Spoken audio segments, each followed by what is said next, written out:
I have you loud and clear. Hello. Welcome.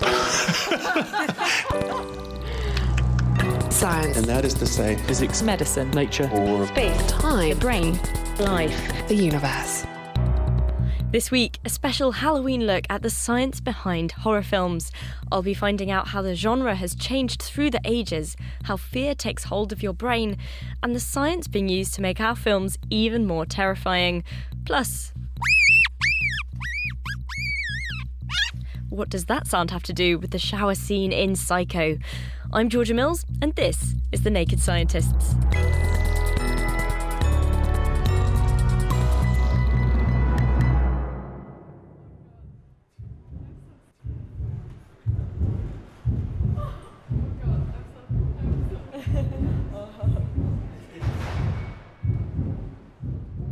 This week, some fellow naked scientists and I went on a trip to horror at Hinchingbrook House. It's a Halloween scare fest in Huntingdon, which brings you face to face with the nightmarish characters from your favourite horror films. I don't think I'll be able to go all the way through. But in general, yeah, I'm calm, collected, it's going to be fine. I'm feeling okay about it. I like to think this kind of thing wouldn't scare me, but I think I might be surprised by myself and actually get scared. Don't know. I'm most concerned about weeing myself. It's fair to say there were mixed levels of cockiness from the group, but it wasn't long before we were all singing from the same song sheet.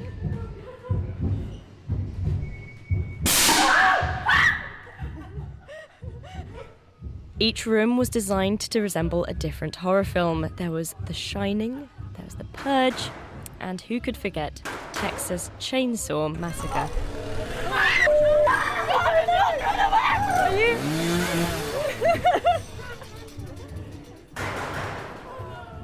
While I wasn't quite ready to admit it while being chased out of a building by a chainsaw-wielding maniac, being scared like this can be kind of fun. One of the best things about Halloween is curling up in front of a good, or as the case may be, very bad horror film. And I'm not the only one who feels this way. I can't breathe, but yes, it was very good. Very scary, yeah. Really good. You enjoyed it? Yeah, wicked. Yeah, well, she's second time, yes. Yeah, but we definitely recommend it and we'll come back, yeah. Yeah, it was really good, really good. Better than last year, it was amazing. So top marks all round for the scares. And with all the well-known characters from the horror genre running amok, this got me wondering, what's the science behind these horror films? Is there a basis to perfecting the ultimate scare? Or is it as simple as jumping out of a corner, brandishing a shovel? And why do so many of us enjoy being scared? So join me, if you dare, as I take a look at your brain on horror.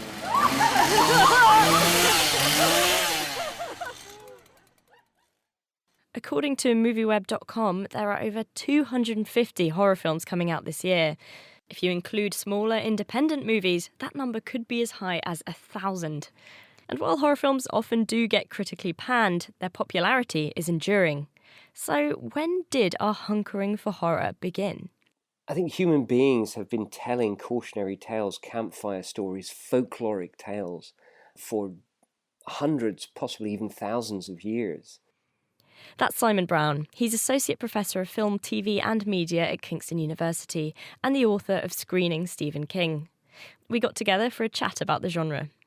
It's a broad catch-all category, and because genres evolve over time, because they're different, the type of horror films that may be emerging in cinemas now are dealing with different types of iconography, different types of themes than ones that may have been emerging in the genre, say, in the early 1980s.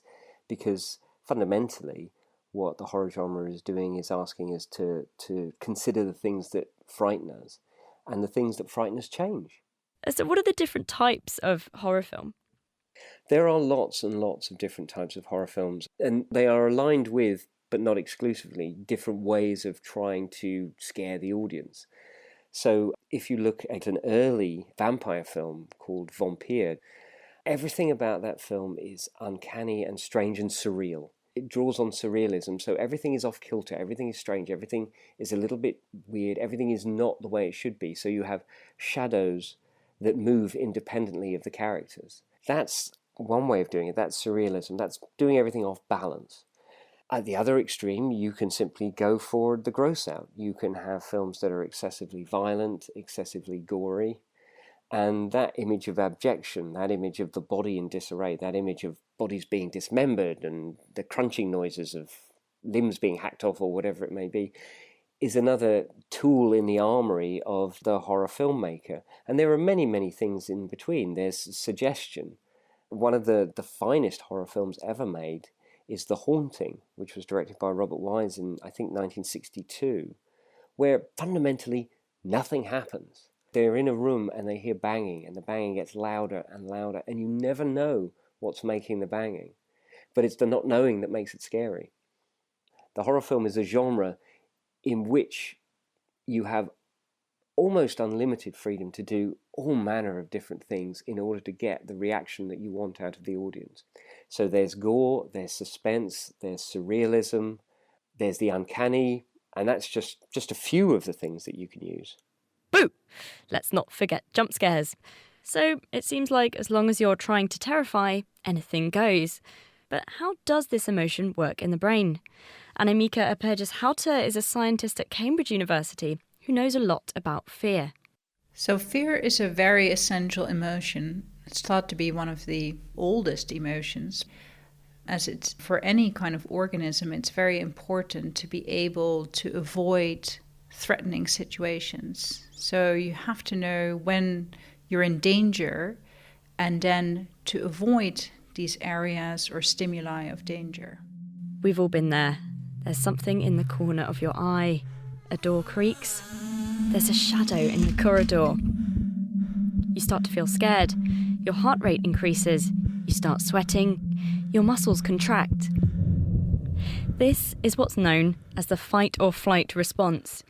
Your brain has decided you're in trouble, sends out a kind of alarm call, and hormones like adrenaline flood your system, gearing you up to get the heck out of there. Turns out it was only the wind. Big sigh of relief. But how do we learn which things we should be afraid of in the first place? Ideally, so we don't jump out of our skin every time the wind blows. What happens in the brain when you're learning about something new that's perhaps threatening and you feel afraid because this stimulus is being paired with something aversive? We know that in the amygdala, which is a small almond-shaped structure in the middle of the brain, both of these stimuli come together. So all of your senses that take in what's happening in the environment, that gets transferred through sensory areas to the amygdala.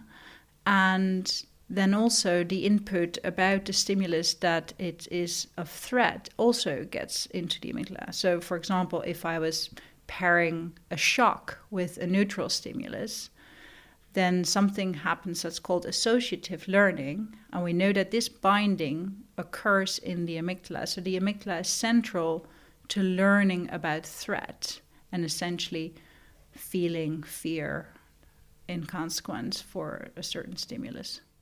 Anamika has a test she uses in her research that lets you see your amygdala in action. It pairs a random stimulus, in this case a photo of an angry green man, with an unpleasant result, in this case an electric shock. Here you'll see two angry faces, and one of them might be followed by a shock, while the other one is safe. And it would be up to you to figure out what's going on just by looking at the screen and then feeling when you get a shock. And at the same time, we record your skin conductance responses so we can see when you think you might be getting a shock, because what will happen is that your body will start to prepare for this shock and you'll have little increases in skin conductance that we can see right here on the screen.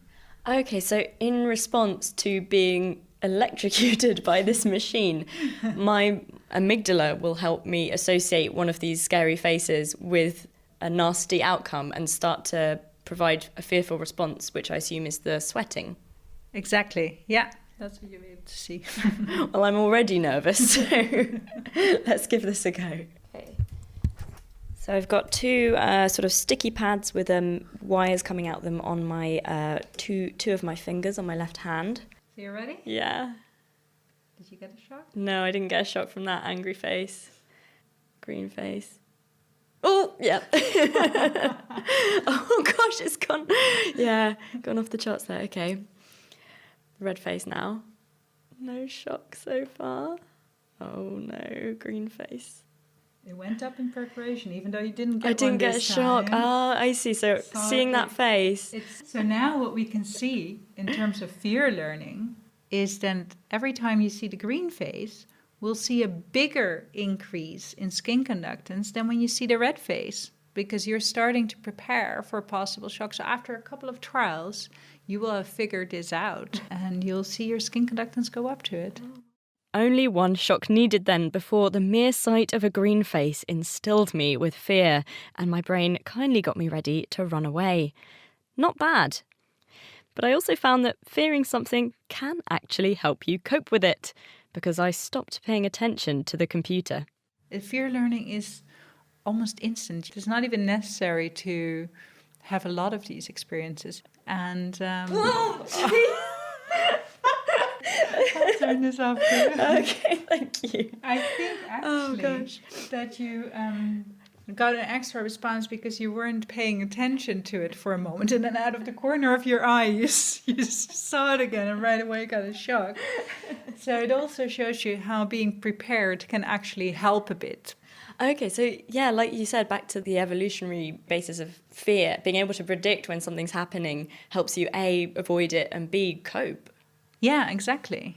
It is a good system. It's just that it can go out of order. As you can see today, many politicians try to hijack this system as well by playing into our system of fear and how we can so easily be manipulated to be afraid of things. Is there any evidence that what tends to frighten us changes as we age?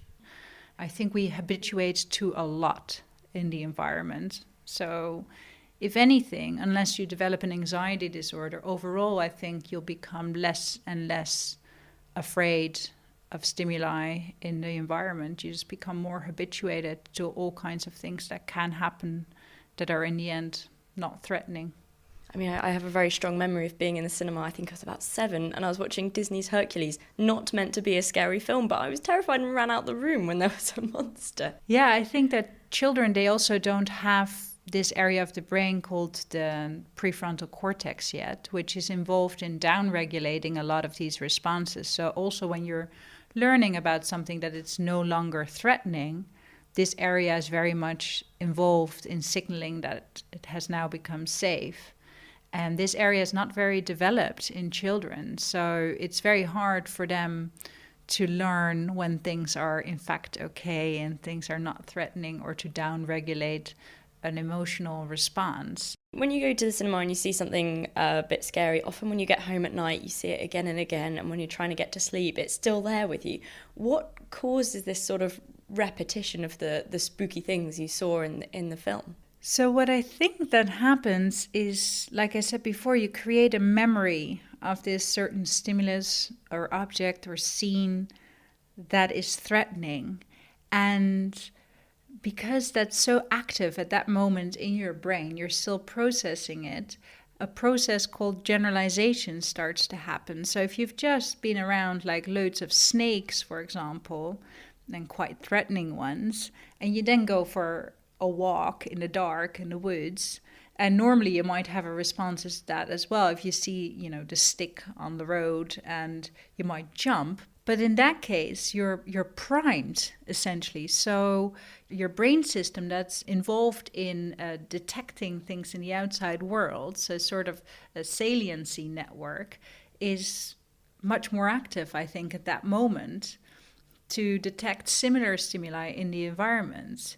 So then I think you get some generalization where you see things that look kind of like it, and your system is already prepared to respond to it. And I suppose that again is another result of evolutionary, it being handy for you to be able to spot something that scared you recently. Exactly. So next time you're being haunted by witches and ghouls after seeing a scary film, remember, it's just generalisation, and it probably helped your ancestors to avoid being munched on. That was Annemieke Aperges-Houte from the University of Cambridge, here on The Naked Scientists. You're with me, Georgia Mills, and I'm looking into the science of horror. Still to come, is there a formula for suspense? And what does terror sound like? But first, fear is clearly an important system, so how do horror films tap into this? Simon Brown again. You can almost chart the things that we're afraid of by looking at the ebb and flow of themes as they emerge and disappear in the horror genre in cinema, particularly, I would argue, in sort of mainstream horror cinema. Okay, let's take a trip through the history of horror. In the 1950s, horror films, it was all about, and these are connected to science fiction, but it was all about the atomic bomb and science gone mad. At the end of the Second World War, we created something that could destroy an awful lot of people very, very quickly and ruin the earth and throw radiation into the atmosphere. So what are people afraid of in the 1950s? They're afraid of the atomic bomb. Let's take a look at the 50s. We have Godzilla, Attack of the 50-Foot Woman, The Blob, lots of creature features and mutants roaming around on the big screen, perhaps representing our fear of the atomic bomb. So what's next? The big horror films of the 70s are The Exorcist, The Omen, and probably Carrie. There are more, but let's go with those for now. What you've got there is a fear of young people. So Reagan in The Exorcist becomes possessed by the devil. Carrie has telekinetic powers. Damien in The Omen is the devil himself, or the Antichrist. That reflects cultural and generational conflict in America in the late 60s and early 70s. You've got the older generation at odds with the younger generation who have gone through the Summer of Love. You know, the older generation looking at the younger generation thinking, oh my God, what are you guys doing? And that gets depicted in these kind of classic movies from the 70s. Once you get into the 1980s and the 1990s, again, things start to shift a little bit. What are we afraid of in the 1980s and the 1990s? Paranoia, we're afraid of the government. So that begins to come out in films, the idea of people being taken against their will, taken off to somewhere and tortured. That becomes a thing. Then in the 2000s, in the post-9/11 era, you have a fear of terrorism, of the person next door, of leaving your house and being killed. So what happens is this gets reflected into sort of home invasion narratives, ghosts and spooks and spectres. So I think that's how it works. And if you go back and look at all the way through from the 60s to the 70s, I think you can really see these patterns emerging, and it's quite a fascinating thing to do. The horror genre seems to provide a reflection on our society's fears of the time. But then again, films from the 60s can still scare us today, and as Simon pointed out, not all films fit this trend. So, is there something else going on?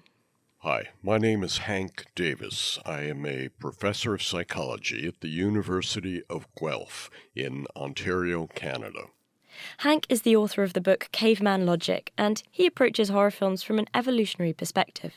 Adaptations that our ancestors made way back in the Pleistocene era, that means maybe 100,000 years ago, are still with us. They don't go away. And some of those adaptations that we bring into the modern world are good. They're helpful. Some of them are not so good. They were a lot more attuned to the Pleistocene era, yet we're dragging them around with us in the modern era. Horror films certainly trade on those caveman adaptations that we carry around with us. And what makes a successful horror film, and you have to understand when we talk about success, we're talking about a billion-dollar industry. So people are pretty strongly motivated to make good horror films, to get them right. And from the point of view of caveman logic, from the point of view of evolutionary psychology, horror films are successful because they trigger one or more of three cognitive circuits that we carry around with us. And the first I'd call predation. You know, when you look back at the Pleistocene, we humans, or the earlier forms of Homo sapiens, we were both a predator and a prey species. We try to hunt things down and eat them for our dinner, and other things try to hunt us down. The phrase that I always loved is there were antagonistic food sources who were not quite ready to be eaten. But we ourselves were not quite ready to be eaten, and were very sensitive to things that prey on us, to a sense of being stalked, to a sense of menace. So movies like Jaws or Alien or Aliens, the follow-up, those play on our sense of being a prey species. Okay, first up, something that wants to eat you. Check. What's next? The second circuit that we carry around with us that makes for good horror films is what I would call contagion or disgust. We are very, very aware of rotting bodies, gore, and it's very good that we avoid these things because they do harbor nasty bacteria that can kill us. So rotting organic matter is not something you want to play with or eat. And we are so sensitive to any signs of it, whether visual or, of course, olfactory. It stinks. We avoid it. And movies that make a big deal of showing us these kind of things are very triggery for us. They make us go, yuck. So movies like Night of the Living Dead, where a zombie walks around with a loop of intestine in his mouth that he's munching on, that he's just pulled out of somebody. Or The Exorcist, where sweet little Linda Blair does this projectile vomiting of green stuff. Yuck! Powerful image. Good horror film. There's plenty of gross out gore on our screens at the moment. The Saw franchise has seen to that. But what could explain all the ghosts and things that go bump in the night? The third circuit that we carry around with us that's very, very triggery is what I would call a violation of a sense of person, what a person is, what we can assume about something that we consider a person. So, for example, a body with no soul. This is a powerful, triggery thing for us. The biggest reason is that you can't reason with it. More than any other species on the planet, ours uses reason. We reason with each other. We are a very, very social species. So if we see somebody stalking us and we want to say, please don't kill me, don't eat me, we can have an interaction with it under normal conditions. But if it's a zombie, and zombies are a great combination of all three of these triggers. If it's a zombie, the zombie just looks at you with dead eyes. It doesn't want to discuss its hunger with you. It will simply eat you if it wants to. You can't negotiate with it. Zombies are also good because they're predators. They carry deep contagion. They themselves are dead bodies, so you don't want to get too close to them. And finally, they won't reason with us. As well as ticking all three of Hank's boxes, zombie films have been on the up. In the 90s, there were 69 of them, but in the 2000s, this shot up to 255. So could they be representing a cultural fear as well? Back to Simon. In the more contemporary situation is that partly the zombie is about fear of disease and infection. When you think about the number of scares that we've had over the last 10 years, H1N1, bird flu, swine flu, this fear of disease, this fear of catching disease. And this becomes very much reflected in the zombie, this idea of the zombie as contagion. When you get bitten by a zombie, you become a zombie. So I think really that's the kind of cultural fear that the zombies are reflecting at the current time. But whether it's a cultural fear or something our evolutionary history has taught us to avoid, why do so many of us pay money to go and face our fears? Back to Hank. Why do we do things that scare us? In general, we seek stimulation, whether it's horror movies or bungee jumping or roller coasters. We simply seek stimulation. Going to see a horror film is very much like jumping in the water but keeping one hand on the dock. we're safe. We know we're safe, and we're going to expose ourselves to some amount of danger. But we also know at any point we can open our eyes and look around us and see the exit signs, see perhaps a friend or a loved one sitting next to us. So it's a very safe way to indulge in this kind of stimulation, feel some of its power, but also get out quickly if we need to. And of course, there are huge individual differences in that. You couldn't get me on a roller coaster, and you perhaps would spend an entire afternoon on them. So there are individual differences. So don't worry if you're not a horror buff, we're all a little bit different. But why would taking your fear circuits for a test drive give you a buzz? I asked Annemieke Aperges-Houter what's going on in the brain. All of these systems that are also involved in fight or flight modes also activate your system to be more aroused. And to be in this state is also very similar to, has overlap with other states of more positive types of arousal. So in essence, to have a bit of this extra adrenaline running through your system can also afterwards make you feel nice, especially if you then realize that you're not actually in danger. So some, but not all of us, love to be spooked. And as Hank said, the scarier the film, the better it can do at the box office.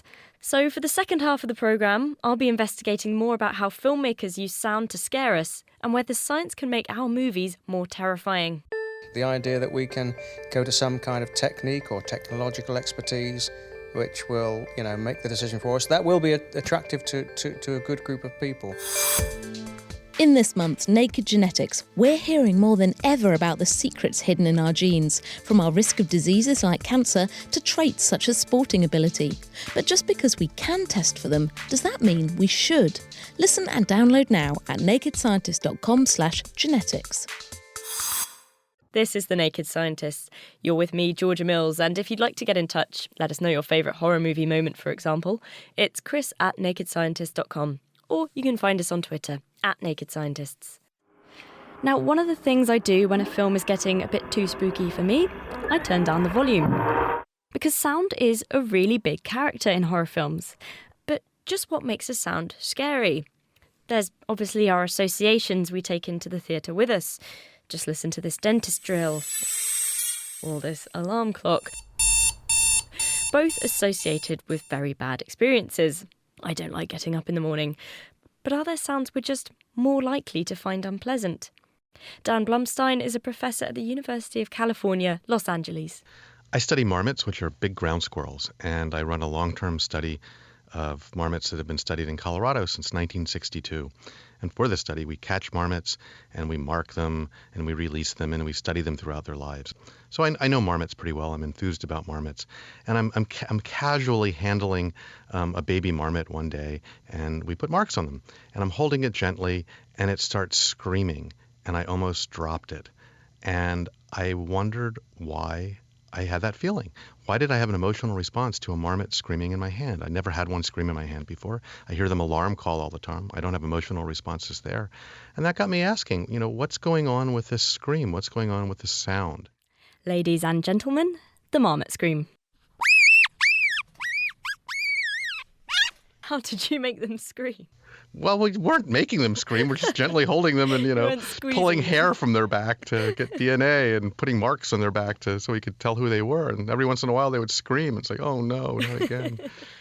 Thankfully, no squeezing of marmots then. But why did this sound have such a pronounced effect? So I'm reading around, looking and listening to screams, and it turns out that Darwin didn't know what marmots were. Nowhere in Darwin is the word marmot. But Darwin knew what screams were. Darwin said screams are cries from young to assist help from their parents. And I said, okay, that's interesting. And all these species scream. And I listened to these hunting tapes, which are horrible things that hunters use as lures to lure in predators, usually to kill them or trap them. And if you look at the structure of these screams, they're all the same. If you listen to human screams, they're very similar as well. Screams are produced when animals overblow their vocal production systems. What's that mean?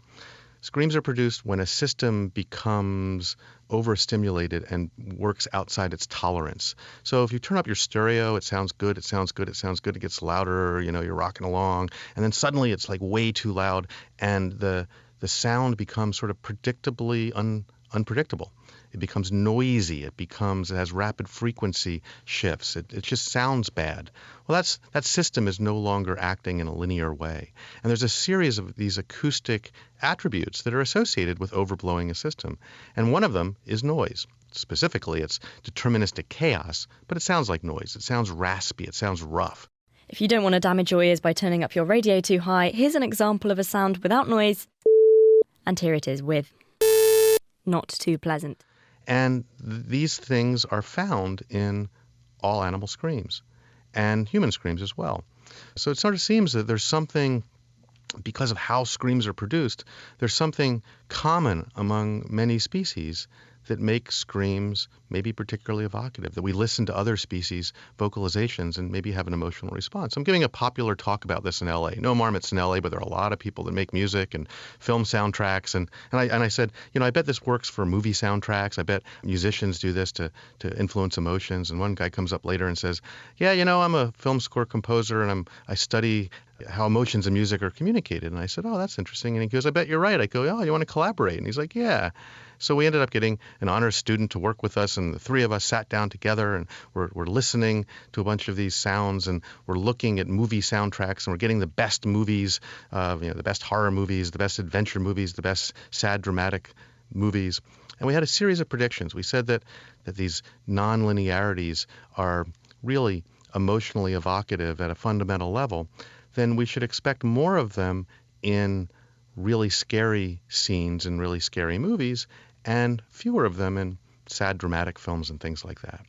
When we scored them, we found something really interesting. We found that these nonlinear acoustic attributes, this noisy type stuff, was overrepresented in climatic scenes in horror films and was underrepresented in sad dramatic films, suggesting in a correlative way that the noise and these nonlinearities are emotionally evocative, and they're used specifically to convey, to get people's attention and make them aroused.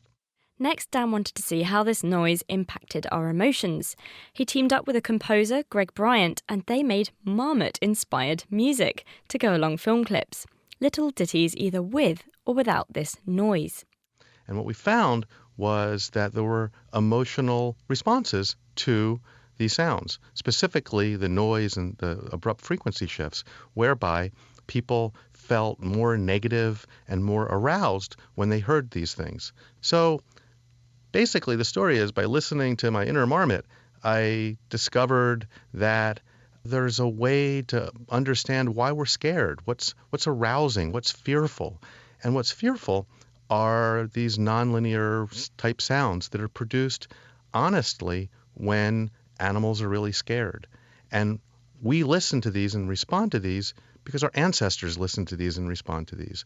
And we listen to these and respond to these because they're normally associated with bad situations. When animals are normally screaming, they're being killed or in serious, dire straits. And they're sort of unbluffable, honest messages that you should pay attention to what's going on and be scared. So what about it is unbluffable? When animals are really scared, if they sort of overblow their system, they're reliably producing these sorts of sounds. And if they're reliably producing these sorts of sounds only in situations when they're really scared and overblowing their vocal production system, that becomes a very honest signal. There's no reason to necessarily have that if you're not scared, but it might be an inadvertent, honest signal that's associated with being scared, or cue that others can cue into and figure and can associate the producer of that sound as being in a bad situation. That was Professor Dan Blumstein from UCLA. And yes, that noise is heavily present in the infamous shower scene in Psycho. So that's one aspect of the soundtrack that can make you uneasy, this noise in the system. But what about the regular music? Janet K. Halfyard teaches courses on film music at Birmingham Conservatoire. I do an experiment with my students where I play them the same piece of film with different music. And music has a really profound ability to change the way we believe things are happening. So with this particular clip, it's a man and a woman in one version of the film with romantic music. He's in love with her. In the version where I take some music from a horror film, they always say he wants to kill her. And it's the same clip of film. So music has this ability to interpret the image for us, to anchor it into a particular meaning. Why do you think it has this effect? Music works on us in a very profoundly psychological way. There are certain things that we know about the world we live in from how we hear it. For example, horror film music uses extremes of sound. So it will use very high sounds, it will use very low sounds, use very slow ones and extremely fast ones. And part of this is because of the way that this sound registers with what we know about what those sounds mean in the real world. So for example, with those really low sounds that you'll find in things like Danny Elfman's main title for Sleepy Hollow, which uses great deep kind of Russian choir voices and church organ, you have these very low sounds which tell us that there is something enormous there, because the bigger something is, the lower the sound it makes. And so having this idea of the enormous thing that you can't see, you can only hear, that's one aspect of how music becomes frightening. Jaws, actually, prime example. You have those very, very deep string sounds, and then it starts running towards you. So it absolutely is. You've got this huge thing that is lurking and then starts to run towards you, and that's extremely frightening. It's one of the most effective horror music ever written. With the high-pitched sounds, it's kind of like someone screaming. Particularly because the high-pitched sounds will often be quite discordant. There'll be clashing and jarring sounds high up. And so you've got the psycho stab chord from the shower scene going and it's these kind of shrieking, jarring sounds that tell us, again, somebody's screaming. That's the kind of the underlay of what's happening there. So there are these particular kind of types of sounds, therefore, that say this is frightening to us. Are there any particular notes or chords that are just more scary? Yeah, well, I mean, an awful lot of horror music will use minor chords. You've got major keys and minor keys. Conventionally, we think of major keys as being happy and minor keys as being sad or indeed dangerous. I mean, major keys, think of Superman and Star Wars. You know, it's kind of open fifths and it's big and it's bouncy and it's very bright sounding music. And that's partly to do with the major keys. Major keys we hear them as being stable and ordered. But minor keys have in them notes which you could almost say they were wrong notes in terms of how sound works. That would take an awful lot of explaining, I'm afraid. But minor keys we do tend to hear as more unstable.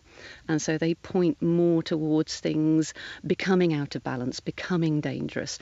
I think it is no coincidence that the 1989 Batman score by Danny Elfman for Tim Burton's film has Batman superhero with a minor key theme. Not like Superman and his lovely bouncy major key theme. Now you've got this minor key superhero, and there are 5 separate references to Batman possibly being a vampire in the first 12 minutes of Tim Burton's film. So it's really kind of playing on the idea of Batman as possibly a character out of a horror film as much as a superhero. In terms of notes that go together, are there any things you can do to make something just sound more eerie? Yeah, I mean, if you have 2 notes which are really close together in pitch and you play them together, they will kind of interfere with each other. They've got a set of frequencies. Purely, at the physical level, those frequencies will clash and beat against each other. And that's part of what will create that shrieking effect, particularly when you have 2 notes played together very high up. They will really jar against each other. And it's unnerving. It says, again, you know, this is wrong. And so I think that's one of the big messages that horror music gives us, is that things are going wrong. I have to say, actually, one of the biggest horror gestures is the use of silence, of actually having no music at all, because then you've got no information.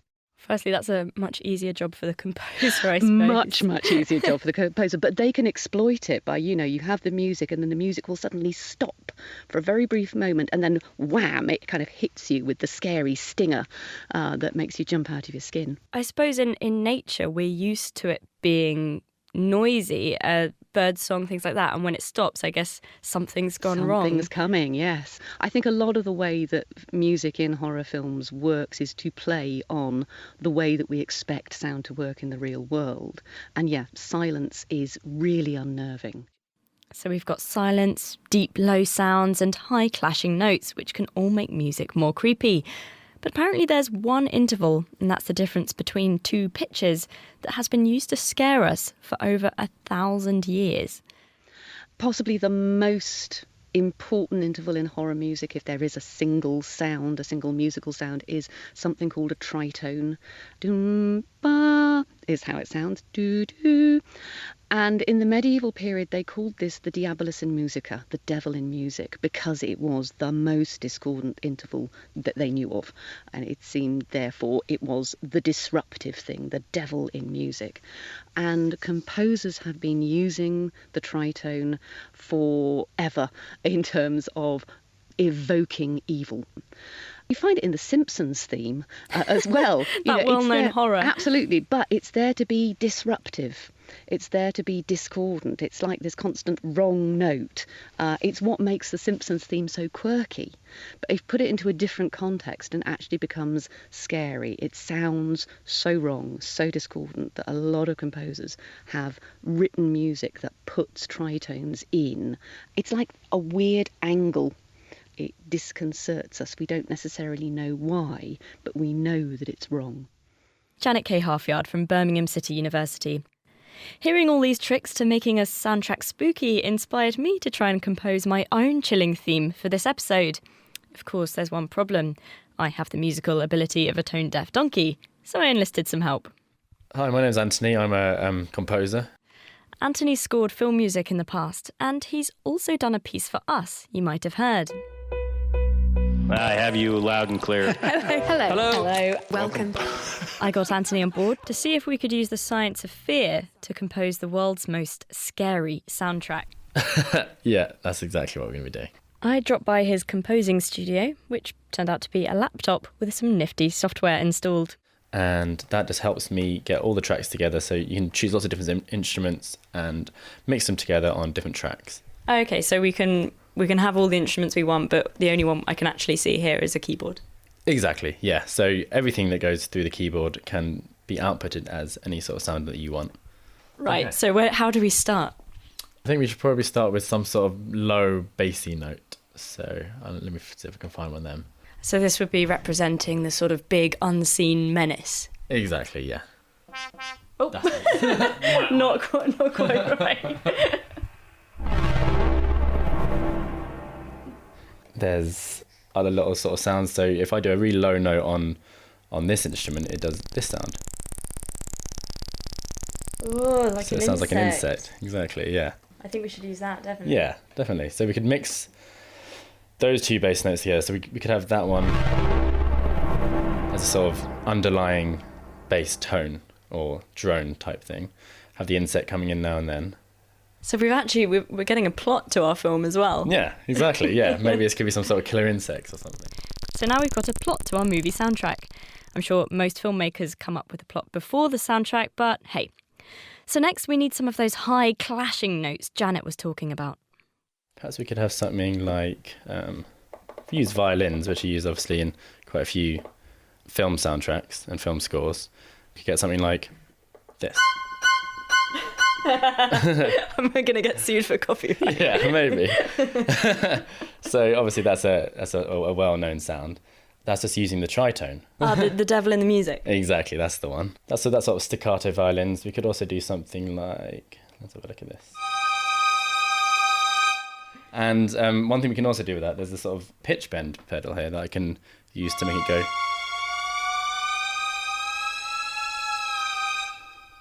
So you said other sort of high sounds. We can have sort of a pizzicato violin, which is quite often used to give a creepy, another sort of insecty kind of feeling, I feel.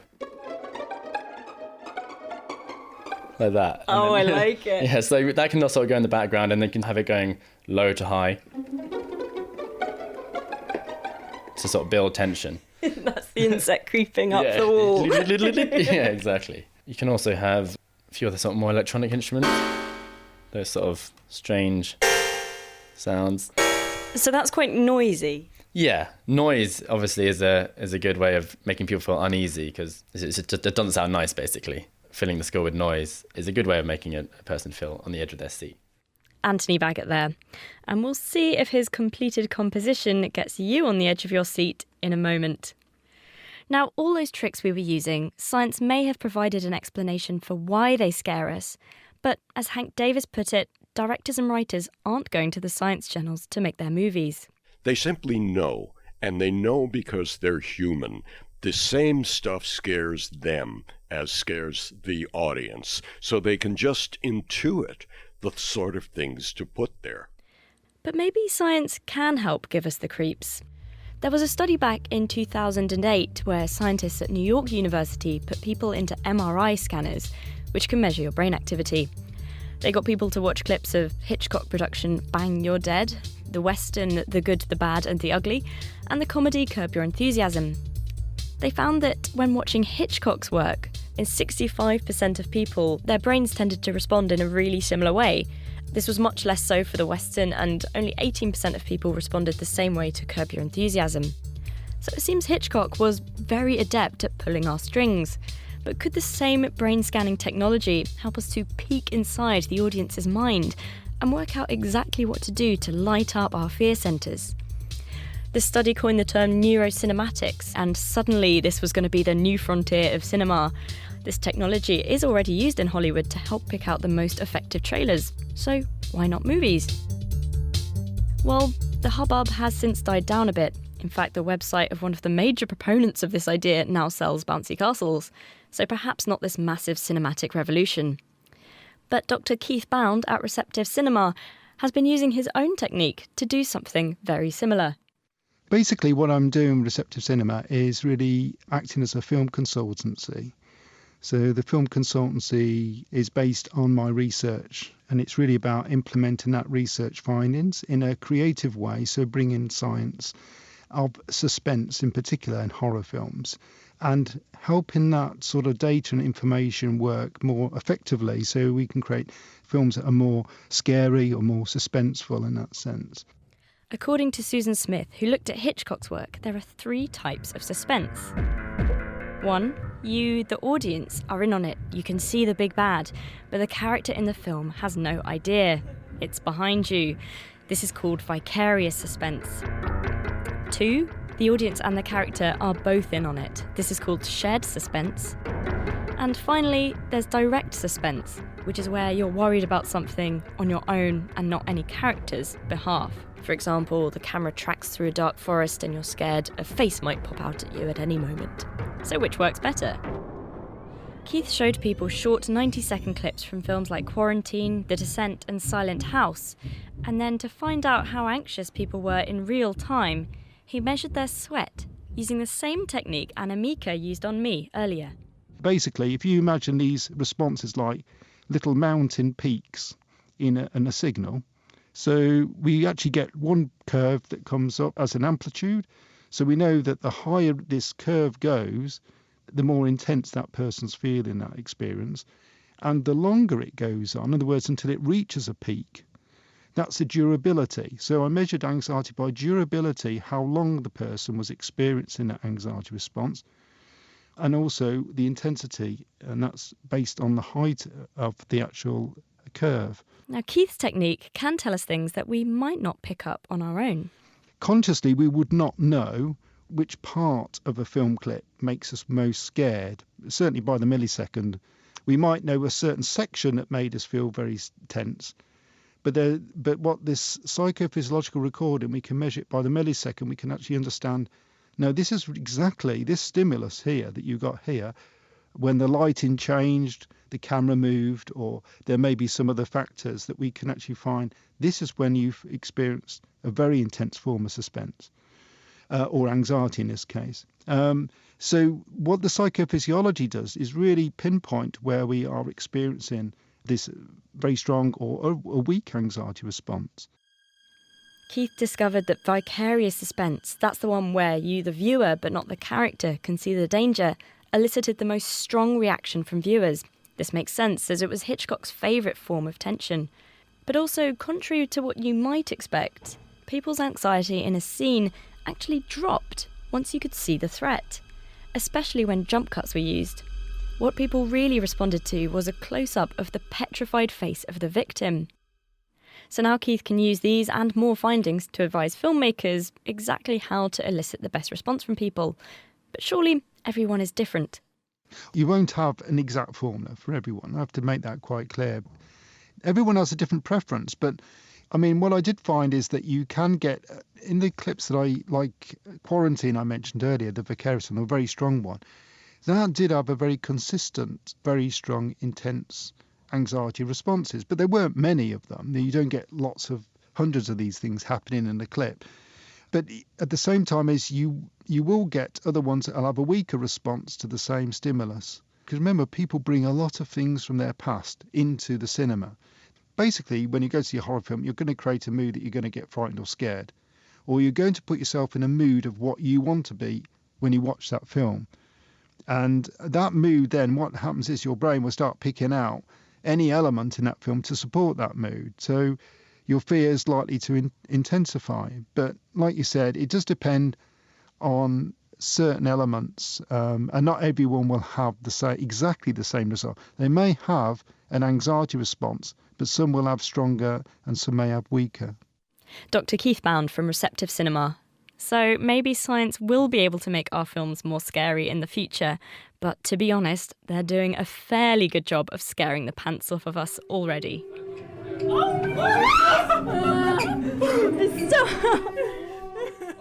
So next time you're watching a horror and in dire need of a sofa to hide behind, perhaps you can distract yourself by remembering it's all in the amygdala. And now you know exactly how these directors are trying to scare you and just why it works. I'm off to the cinema.